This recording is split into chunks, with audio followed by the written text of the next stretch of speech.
धनगरांना एसटीतून आरक्षण देण्यास धर्मराव बाबा आत्राम यांचा विरोध। आरक्षण दिल्यास मंत्रिपदाचा राजीनामा देण्याचाही इशारा। अब्दुल सत्तारांविरोधात आज सिल्लोडमध्ये मोर्चा, तर सत्तार दादागिरी करत असल्याचा रावसाहेब दानवे समर्थकांचा आरोप।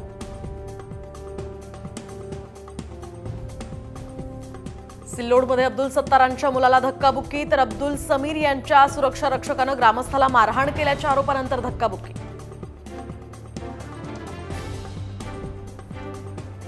विधानसभा जिंकण्यासाठी भाजपचं आज विजय संकल्प संमेलन। देवेंद्र फडणवीसांच्या हस्ते उद्घाटन, तर एससी मतांना आपल्याकडे वळवण्याचा भाजपचा प्रयत्न।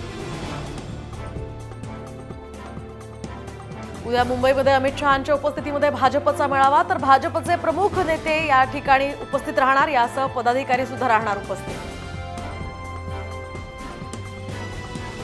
सिनेटमुळे पदवीधरांनी आता भाजपच्या थैलीशाही आणि गुजर राजकारणाचा पराभव केला, ही परिवर्तनाची चाहूल। ठाकरे गटाच्या मुखपत्रातनं भाजपवर निशाणा।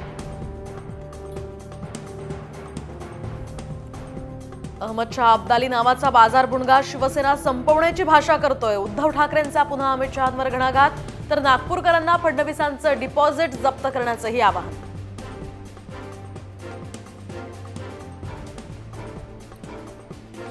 दिल्लीवाल्यांना जनता घरी बसवेल, नागपूरच्या सभेतनं उद्धव ठाकरेंचा सरकारवर निशाणा, तर भिकेचा कटोरा घेऊन दिल्लीवाल्यांसमोर उभं राहण्याची वेळ महाराष्ट्रावर येणार नाही, ठाकरेंचा घणाघात। मुख्यमंत्री पदाचा चेहरा करा आणि या मागणीसाठी हातात कटोरा घेऊन दिल्लीचे उंबरे झिजवणं ही भीक असते, एकनाथ शिंदेंचं ट्विट करत उद्धव ठाकरेंना प्रत्युत्तर।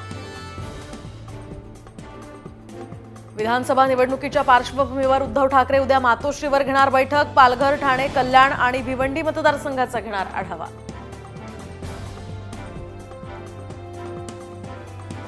खासदार प्रणिती शिंदे यांनी बोलून दाखवली लोकसभा निवडणुकीमधील कमी मतदानाची खंत। सोलापूर शहर, मध्य आणि उत्तर मतदारसंघातनं झालं होतं कमी मतदान।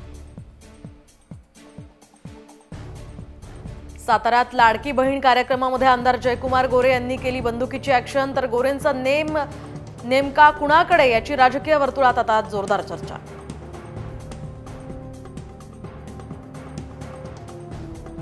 यापुढे कांदा निर्यात बंदी होणार नाही, उसाला जास्त दर मिळावा म्हणून हमीभाव दिला जाईल, अजित पवारांची शेतकऱ्यांची माहिती।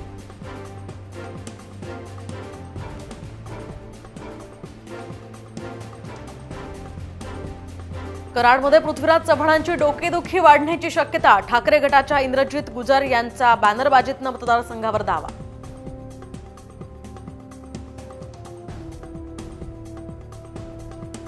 रोहित पवारांचे लागले भावी मुख्यमंत्री म्हणून बॅनर्स। वाढदिवसाच्या शुभेच्छा देताना अहमदनगरमध्ये कार्यकर्त्यांची बॅनरबाजी।